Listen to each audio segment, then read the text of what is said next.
Classical Conversations presents Refining Rhetoric with CEO Robert Bortons, a podcast where faith, business, politics, and classical education meet. Join us as we use the classical tools of rhetoric to seek truth in every arena of life. Hey everyone, thank you so much for joining us today on Refining Rhetoric. I'm Robert Bortons, your host, and today I am with Chris May in studio. An in-studio exclusive. So if you're watching on YouTube, you'll get a little different view today than you're used to. He is the Chief Executive Officer of TeenPact Leadership Schools, and he's been there since January of 2024. And he leads an organization dedicated to training and empowering youth to engage with their faith, understanding the political process, and positively impacting their communities. Based in Richmond, Virginia, TeenPact reflects his commitment to cultivating future leaders. And prior to his current role, Chris spent 2 decades with the Fortune 30 IT company, where he held various leadership positions, and his experience spans to sales, strategy, marketing, communication, finance, and program management. And he takes a collaborative approach. He worked with as a senior consultant with Arthur Andersen, and I guess all this to say is you know a lot about a lot. But most importantly, he is committed to his Christian faith and enjoys empowering others to live with a purpose and intention. He's a homeschool dad. He has 3 Classical Conversations graduates, which I'm sure he'd love to tell us about and brag on. And he's passionate about educating and inspiring the next generation of leaders. So, Chris, thank you for joining us in studios today. Well, thanks. It's a joy to be here. And I do feel like I have a debt of gratitude to you, your family, all of CC for just the fruit that has come from CC and the opportunity to educate our kids. Yeah. So 3 kids that have graduated, and now I can look at it on the other side to see just the great education that they've received through CC, and to give that framework for my wife and so many families to just help educate. It's a beautiful thing, and I just am so thankful for it. So thank you for all you're doing and standing for truth, beauty, and goodness. Well, you're welcome, and yeah, it's our family's passion, and so not perfect in any means, but it's been quite a ride so far, and I think holding loosely to what God has, rejecting man's wisdom for His in our imperfect knowledge of that, but trying to align everything with biblical truth has really, when we've had to make unpopular decisions, we've always tried to look at it. What does the Bible say about this? And I think for such a time as this, organizations like Classical Conversations, God put it in my mom's heart, and TeenPact was put in someone else's heart, and now you're leading it. But before we jump into the TeenPact and why you joined it, you have a very impressive history. So, talk to us about that path that you've taken. How did you kind of put your faith in your work, and maybe tell us a little bit about how you decided to homeschool, being gone through public school yourself? Yeah, you bet. I did not become a believer I did not submit my life to the Lordship of Christ until college. Okay. And so that's where I met my wife, and we got married right after college. And so we, I feel like that's where my life began, was when I submitted to Christ's Lordship, and life became exciting. Everything, just learning and experiencing things from a whole new lens, and being able to grow with my wife through that. And so we started having kids fairly early on, and both of us were public school. And so the whole concept of homeschooling and classical education was more of a foreign concept to me, and I'm so thankful it was laid on my wife's heart to do that. And we explored different options and decided that CC was the best option there. And so with that, in college, I also was able to work at a summer camp, Uh-huh. and I felt so alive at a summer camp. So I had this bifurcation of enjoying camps and enjoying youth, Right. but also enjoying my business classes. And so in some ways I felt, almost schizophrenic on those two ways. And I remember when I was at Arthur Andersen and had just started my career, the summer camp executive director invited me back, and we were just talking about how much I loved camp, and they had an opening for the camp director. Right. And so I was days away. He had offered me the position. I was days away from accepting that. And he called me back and said, "Hey, are you sitting down? I just got let go." Oh. And so there was a huge transition there. And I felt like that was God kind of pulling me back into the business world. And we moved to Austin and worked for that Fortune 30 IT company, and got to grow with that company and see so many different parts of the business. Dell was really good about allowing transition across different departments. So that was a great opportunity to get to see so many different functional areas of a large business and work for so many different leaders within that. And so we started down that path, and I had always felt this wrestling deep within me of, am I doing what God created me to do? Right. And I felt so much, satisfaction of being able to provide for our family and for my wife to be able to homeschool, and we were able to help start a church. So I saw God's, handprint and plan for us to be there, and the stability that brought. But I knew God was stirring something deep within me, and knew that path was, he was going to change the trajectory. Didn't know what that was, had started looking at different options, but hadn't put a finger on it. And the story with TeenPact specifically is pretty remarkable, because I went to their national convention. So all three of my kids started getting involved in TeenPact. I assumed that they were, but I didn't know if I should go on a Yes. And I was kind of late to the game. So they all started getting involved in TeenPact, and they invited me to the national convention as a chaperone. And COVID had just happened. So this was 2021.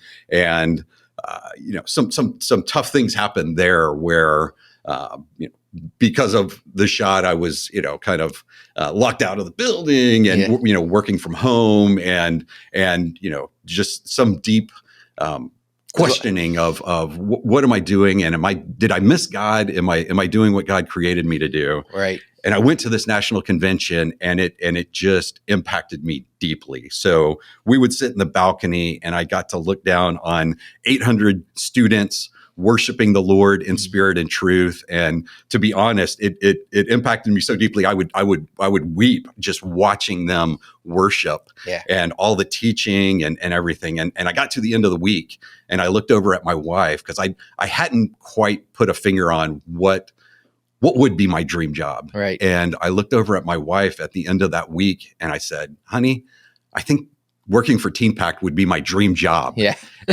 and she looked at me very confused, almost as if I just said, "Hey, I'm thinking about entering the NBA draft." Yeah. It was so out of the blue and so off the wall from what I had been doing. Right. But to see God play that plan out, and deposit that seed so early, and watch that unfold, has been just, he's given me my heart's desire. I think back to like Matthew, where Jesus was talking about, describing the kingdom of God and using different parables to do that.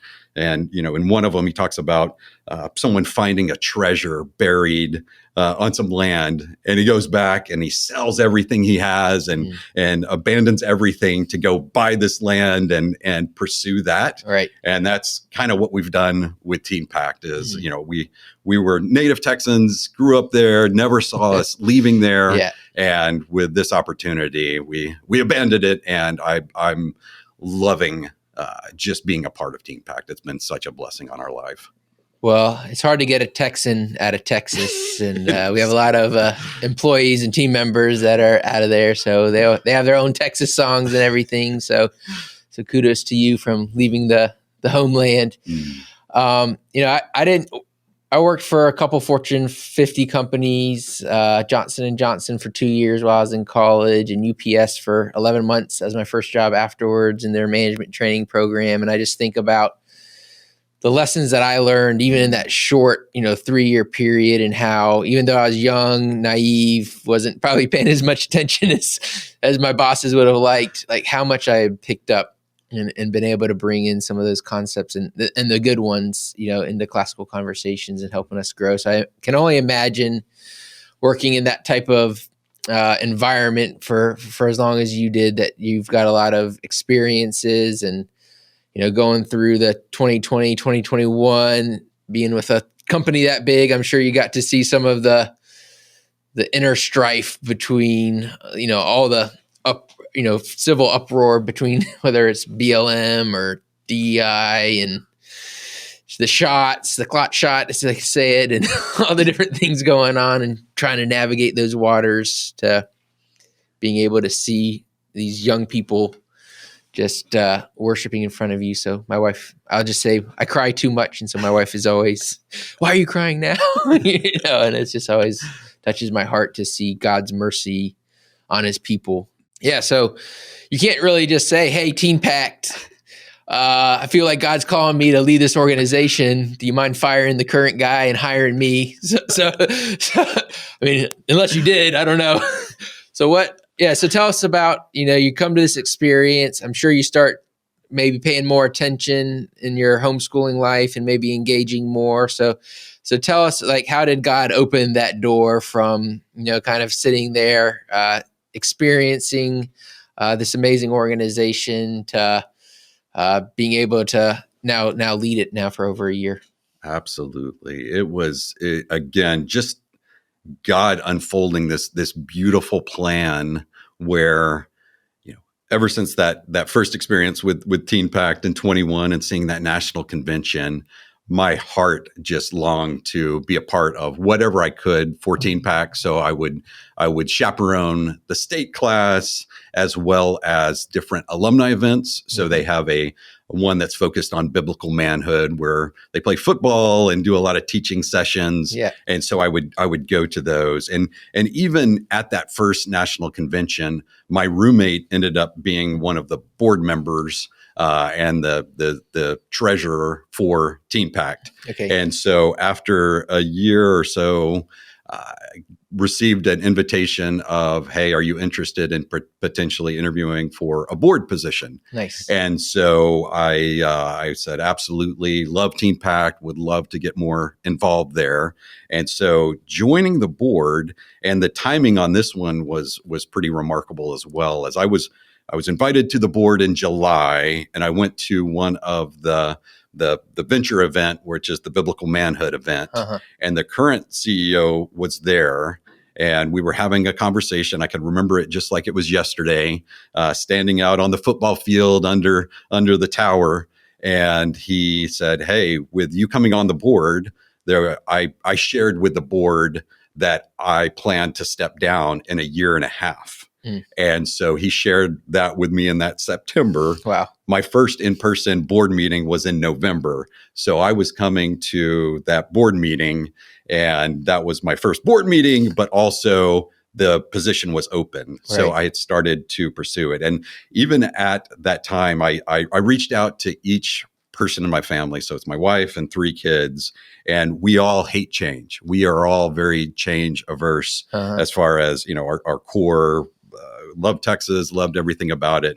And I asked them each individually, hey, would you be supportive if I went to TeenPact? And without getting the full sentence out, it was a resounding yes from every single one of them. Nice. And so had the full support of the family. I had a conviction of not wanting to move or do a job change or move our family until all 3 of our kids graduated. And so just the timing that was involved in that. And, even before that, I had kind of stepped into the Jordan, and I had communicated with my boss at Dell. We had a wonderful relationship, one of the greatest leaders I've ever worked for. But I communicated with her that I see myself moving into a nonprofit here in the future, and I even used TeenPact as an example, a nonprofit like TeenPact, and that was well before I knew any CEO transitions or any opportunities that might come. And so to see all of those dominoes line up and just fall perfectly, they had prepared for a very long CEO search, and things went rather quickly. Yeah. And so it was just such a God thing. And I'm so thankful for the employees, accepting me, and the board, and so many different amazing stakeholders within TeenPact. Hey everyone, I wanted to jump in and tell you about our 2025 National Commencement. It is scheduled May 16th and 17th, 2025 in sunny Southern Pines, North Carolina. Presented by the Classical Conversations Foundation, this is a time for CC families from around the nation to celebrate together with fellow families on the homeschooling journey. Plus, there's a lot more to this agenda, including a welcome celebration, Q&A time, and opportunities for the graduates to get to know each other, as well as our 2025 National Memory Master Championship. So if you have a student graduating in the spring of 2025, please plan on joining us in North Carolina for the National Commencement Weekend. Those dates again are May 16th and 17th. Registration is open. You can learn more at classicalconversationsfoundation.org. That's classicalconversationsfoundation.org. We hope to see you and your family there. Let's celebrate together. Now, let's jump back into the show. Yeah, you can imagine going to your first board meeting and be like, hey, I might want to be that. It could be awkward. I mean, people could take it one way or another, right? Really easily, and not knowing, believing that this is God's plan for you, but also having that trepidation of, you're not sure yet. So, as you moved into TeenPact, what are some of the things that attracted to you specifically? Because I imagine with your background, you could have gone to a number of them, and obviously the worship and things like that were a big impact on you. But what specifically that TeenPact is doing to, improve outcomes for students and set them up for future success? Like what was that heart of it that drew you? Absolutely. If I were to take a step back and dream up what kind of nonprofit and what are the different aspects that I'd like to see of the structure of it and the different components of alumni events. We have alumni events that are focused on the biblical manhood, and we have a judicial one, and we have a business event, and we have a media event. So all of these different vocational areas that kind of inspire. Well, since you invited yourself into TeenPact, I'm going to invite myself into the business event if you need a speaker. We would gladly take you up on that. And I know you had Grand Canyon University is where that event is held. And I know you had the president of them on your podcast as well. Yeah, so there's campus. A beautiful tie-in there. And Liberty University hosts our judicial event. But taking a look at TeenPact, their vision statement is changing lives to change the world. And I saw that play out on so many different levels. I saw true life change happen for the three of our kids, where they knew the biblical answers. So you could take them to Sunday school, we could have family devotions, and they would give you Jesus. Yes. And they knew the Bible, they knew it, but they hadn't owned their faith. And so for them to go experience a TeenPact event and see other young people living for the Lord, and the student leaders that pour into each of the students, I saw transformation in so many young people, and just seeing where God's Spirit is moving powerfully. That's where I wanted to be. And my wife and I have always just wanted to be where do we see God moving, and let's jump in and go all in. And so to see just life change happening right and left, and obviously with your children. And this is where I have the debt of gratitude to CC for seeing my children and the education that they received, and the depth of love that we have for our kids. So to see TeenPact and God impact our kids through TeenPact that way, I just have that debt of gratitude to TeenPact as well, and want to share that with as many other families and students and see them come alive. And so many, we believe in the capacity for young people to lead, and so many people out there have such low expectations of our young people. Absolutely. And to see the bar raised and people step into that, it's such a beautiful and encouraging thing for me to be a part of. Yeah, we set the bar way too low for our young people. I mean, as I coach a lot of different sports, and whatever bar you put, they're gonna go to that. And so you got to get that as high as possible. So my oldest is 10. So I'm guessing by the name TeenPact, she's too young. So tell us, maybe we've heard about the heart and the vision. Tell us about some of the particulars. So, like, at what age group? Like, what do they first start doing? So can you give us a little bit of particulars? Absolutely. Our core bread and butter is focused at teenagers, and it's Monday through Thursday we have a class at the state capitol. Okay. And so teenagers sign up, register.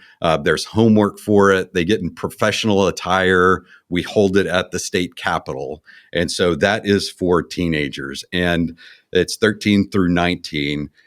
The experiences they have when they're at the state capitol, where they're learning about how government works. How does an idea become law? And seeing that, and first you hire a bunch of lobbyists. That's right. And they hear from lobbyists. They hear from all sorts of speakers. They get to pray for their leaders.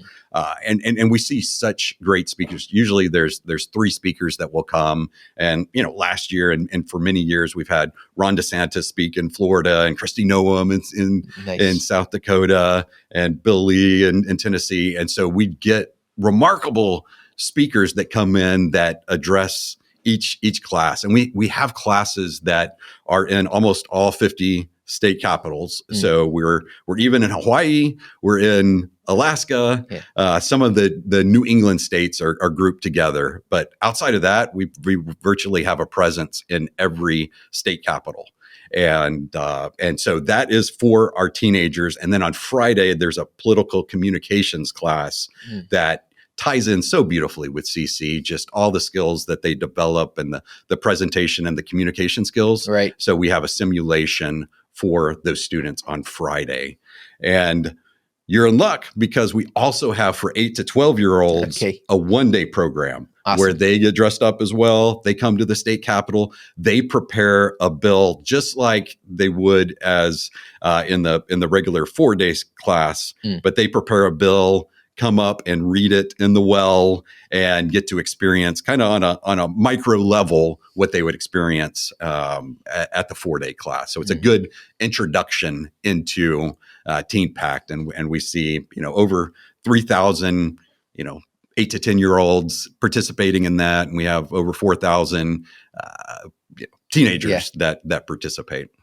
Is that you just go to your all's website and they'll show you like what dates are available? Is it like a once a year thing, or do you have them regularly? Yes. So all the state classes are held in the spring. Okay. So from February to end of April is when we have our state classes. And typically it aligns with when many of these state legislatures are in session. Yep. And so the energy and the excitement that these students experience as they're down at the Capitol when bills are being played out and debated, and just the energy and excitement is all around. Oh, that is really cool. All right. Well, I guess I can sign up. I got 2 then, because my middle child just turned 8. So I'll have to go to the website and see what's available here in North Carolina. And we've been, of course, homeschoolers have homeschool day, but that's typically just kind of maybe hearing from a couple of them and maybe going to shake people's hands and stuff. But this is really getting action oriented, So if they have a great experience with that, is there like another step, or do they just come back the next year? Is there something in between those two events, or, the annual event? There is on both fronts. So the back half of the year, so summer and fall, we have our 8 alumni events. One of those being the culmination of the full year, where it's National Convention, where at the state class, they run for governor, they run for senator. Mm-hmm. We bring all the states together for the National Convention, and that's again over 800 students. Wow. That come, but they can run for president, vice president, and senators and representatives for that. We also hold sports tournaments, so there is basketball, volleyball, and ultimate frisbee, nice. Which was a big draw. What brought me there the first time, and one chaperone can play on each team, so it's a lot of fun to go participate in that as well. But those are the alumni events, and again, they range from a Congress event. We take a group to DC, we call it Back to DC, and they attend the Pray Vote Stand Summit. Mm-hmm. So get to hear from phenomenal speakers. We got to hear from Trump and DeSantis and Vivek, and just the proximity to some of those incredible speakers is remarkable. But that's for the back half of the year. And then the second year, students can come. It's for our alumni track. And so we have a separate track for those that have attended before. So they get a whole new experience. And even in the alumni track, we have several different cycles of that. So they're not getting the same thing. So we see students coming back year after year. And to pull back the curtain of, okay, what truly makes TeenPact so special and remarkable, and how God uses it? At the end of the week, they do an age reveal, and I hope it's primarily parents listening to this. I hope there's not a lot of students listening to this, but they do an age reveal where the staffers come up in a line, and one by one they share their name and how old they are, and you hear gasps from the student body, because these are students that have gone through the program, that have applied to be our staffers. And so we have 250 staffers from across the country. We just got back from staff training at Ridgecrest, a whole week of staff training. And I call it life training, because these staffers get trained up in professionalism and conflict resolution, and our ministry distinctives as far as servant leadership and excellence and gratitude, and so many great sessions. As they're learning to execute the program, they're also just absorbing some of our core values in that. And as they staff the program, they're also getting feedback. So we have a staff development team that's remarkable. And it's a team of 4, and their whole focus is pouring into these staffers and interns that we have.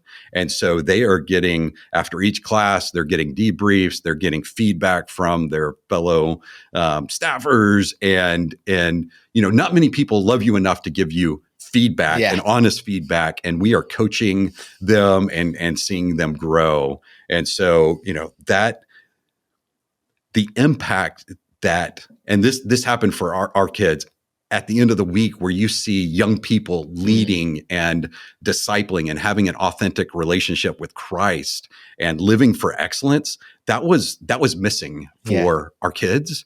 And so to see that, it inspired them. It gave them just a new motivation to, hey, I don't have to not accept excellence. I can live for something more. And just the community that they've had through TeenPact with other, students, staffers, interns, and the next level after staffing is our interns, and that's a group of 20. So 10 ladies, 10 guys, and they're still teenagers.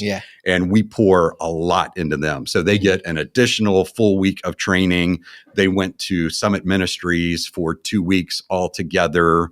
And they get to serve and travel around the country.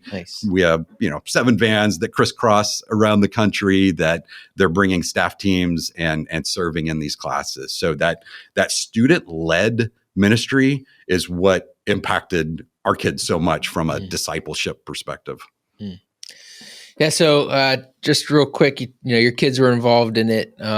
Yeah. What are your kids doing now? Because I think you alluded to that the youngest one has graduated from your homeschool. So what are they doing now? And then I don't know if you can tell names or stuff, but like, what are some of the TeenPact alumni besides your three doing now that people might not be aware of? Yeah, great question. And so TeenPact's been in existence for 30 years. Okay.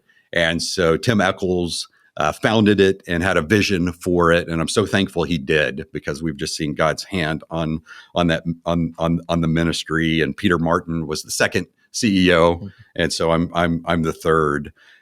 And just huge shoes to step into. But for our three kids, and again, the debt of gratitude I have for CC is just, I'm so thankful to be here and to be with you in person.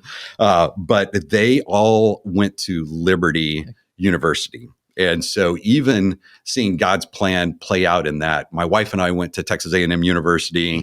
Mm-hmm. We grew up, taking them to football games and just anticipated that they were going to go there. And after attending the judicial event, my eldest son said, I've prayed about it and I'm, being called to Liberty. Yeah. And that was a really hard pill to swallow, because we lived in Texas and that was remote. And so just to see God's hand in that, even that Grant went to Liberty first, and then we followed him to TeenPact, and now we're in Virginia and 2 hours away. Yeah, say Richmond's not too far from Liberty now. Right. Well, so as fast as Liberty's growing, it might be in Richmond soon enough. It is a beautiful campus. So we are very thankful for their partnership and the way they pour into TeenPact.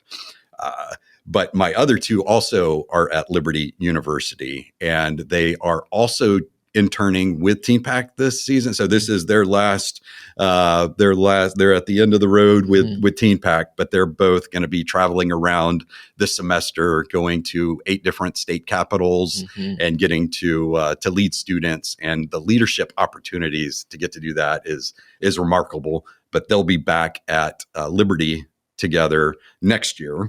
And my eldest, who graduated this past year from Liberty, he's now working for the Virginia Family Foundation. Awesome. And the impact that he's already being able to just kind of get thrown into all the bills and being able to advise on those. And it's such an exciting time and place for him to be. So I'm so thankful he's getting to deploy everything he's learned from CC and TeenPact and make an impact in the culture today, because there are so many bills. We were talking before of some of the bills coming up. He got to speak on a bill around removing the religious exemption, and so being able to just already jump in and influence the culture is such a blessing. I want to just pause there real quick for those who don't know. I mean, we pre-record these, but the state of Virginia has passed out of their committee a bill that would make it so that one of the reasons you're allowed to homeschool in Virginia is for religious reasons. And so each state's different, but you have to actually, my little bit of understanding in Virginia is to homeschool, you have to explain to the state why you want to homeschool. And you can say, I want to do it for religious reasons. And obviously public schools don't provide religious education. So that's a reason for them to, not stop you from homeschooling. And the current party that holds the House, which is the Democrats, are trying to remove that exemption and saying, I guess there's other reasons, academic or physical or something, that you could homeschool, and taking that reason for homeschooling away from families. And so it's not a hypothetical, like religious liberty is under attack just because Donald Trump was elected in a historic election. Whether you like him or not, we kind of have a reprieve. We feel like, at least from the federal level, on our attacks on our religious liberties. But people got to remember, there's 50 states, there's 50 other swamps, and we need young people who don't just want to go to DC and try to make things better, but that are in the states doing it. And you're giving an avenue for us to prepare our young people for that effort, because we're a country that's run by citizens. Those people are supposed to be representing us, not stepping on our rights. And if we lose that, or we become so docile because of our 10-second, 10 seconds is all we can give any attention to nowadays because of TikTok and Instagram Reels and all of those things. And it's going to be very easy for someone to take over the United States without even firing a single bullet, because we've allowed our minds to be taken over instead of renewing our minds in a biblical worldview and relying on God to lead us instead of man. So I just think what you guys are doing there at TeenPact is so vitally important. Yes. And it's been so encouraging for me to see, traveling to these different state capitals and hearing from different representatives and people that have, woken up and said, I'm going to stand for truth. I'm going to get engaged. I'm not going to sit on the sidelines. We've retreated from so many different areas, and neutrality is not an option. No. And we've seen what that leads to, of, hey, all of a sudden in sports, your daughter's starting to play against a young man. And so for Christians to be able to steward this beautiful government that our forefathers gave us, and we the people, and being able to step into that and steward that well has been so encouraging. And we're hearing every day of more and more former TeenPacters that are stepping into different political roles, or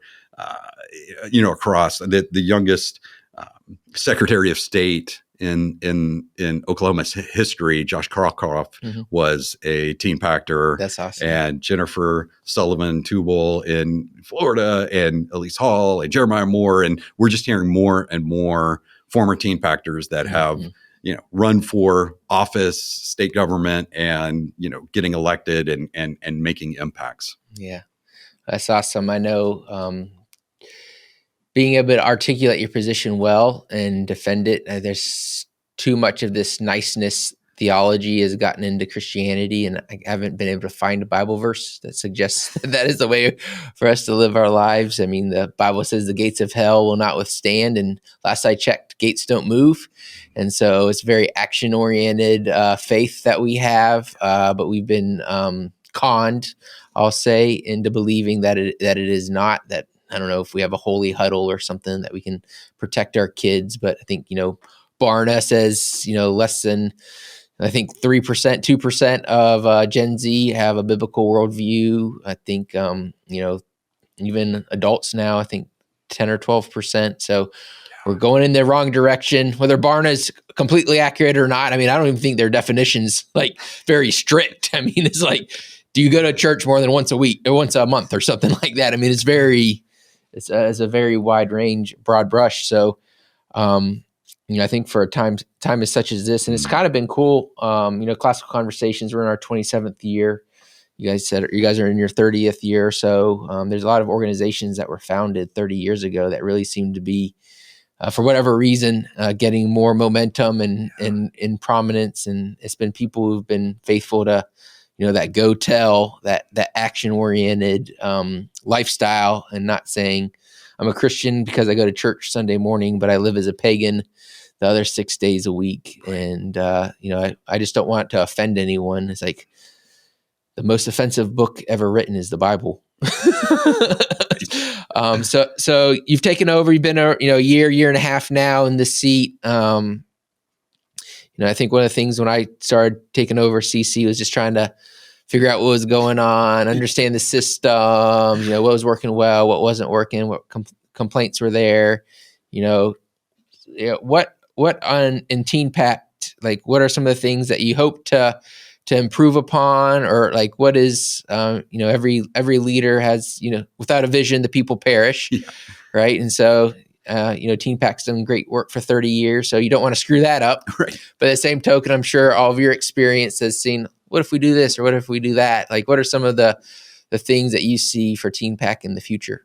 Yeah, great question. And for this year, my focus has been around stabilization, growth, and then organizational health, and really keeping us focused on those three things. So we've made a ton of changes just from a stabilization perspective around accounting systems and credit card and payroll and all the infrastructure type items that will enable us to, measure and manage and be as, efficient and steward things as well as possible. So if you think about TeenPact with 25 different interns running around the country with credit cards and trying to keep up with that. So now they all have apps where they're uploading receipts and they're not sending those to me. And so we've modernized a lot of those pieces. But I'm so excited about the future with TeenPact. We have our board, we have a wonderful board, and we've created a foundations committee that's really focused on mission, vision, and where we're headed. And then it will fold into strategy for this upcoming year. Mm-hmm. And so we are looking at so many different aspects of how do we, tie into more families? How do we continue to stay, healthy as an organization and not grow too fast? But at the same time, you're seeing the wokeness out there and, the opportunity. I wish every parent could have been at our staff training and just seen the intentionality of all the staffers of going deep in the word and worship and encouraging one another. And I leave there very optimistic and excited about our future. And seeing just the impact and the families that are involved in TeenPact and the alignment between CC and TeenPact it's remarkable. So I'd say over 60% of our TeenPact student body that they are CC and so many things just resonate with and just like-mindedness. So I'm super excited for the future. We're looking at several things of, whether it's different alumni events or how to expand our state class and even getting more content. We have so many thought leaders, and at staff training, when we hold up a slide of, hey, these are the books we're reading and these are really good, getting more content out for people to absorb. We have a TeenPact podcast as well, and getting different speakers for that. Yeah, awesome. Well, so I think probably people can figure out the website, but what's, if people want to learn more, get involved, what's the website, what's the social media, where can they find out, where can they get plugged in? Great. Yes. So teenpact.com. So TeenPact.com, where you can find all the information. You can get registered for a state class, and our alumni events are limited to alumni. Exactly. And so you do have to go through the state class, and, we have two typical type students, and the, I can look at my three kids and break them down. So the first one was, hey, he was politically oriented and was excited. This was something exciting. Our last two kids, we brought them kicking and screaming. They did not want to go. They said, nope, this is Grant's thing. We do not want to be here. And it was, glare in the eye. Like they did not want to be there. But after being there, that's when, again, they own their faith. And it was almost this Trojan horse of coming there, parents signing them up to get the political credit and education, but then the impact on the discipleship, but then almost another Trojan horse where because of that discipleship, because of that growing, they had an aptitude and a love for the political piece of it. And so it all kind of comes full circle. But you can find all the information on teenpact.com, and we're on different social media sites as well. So Instagram or Facebook, you can find us as well. Well, thank you so much, Chris, for coming on today. And thank you so much for our listeners and our viewers on YouTube. Be sure to subscribe, share this with a friend, go to TeenPact, get engaged. We live in a republic, and so we get the government we deserve. And we've been getting really bad governments lately. So hopefully Chris can help us turn that around. And thank you so much for tuning in. And until next week, God bless. Thank you for listening to Refining Rhetoric with Robert Bortons. Want more?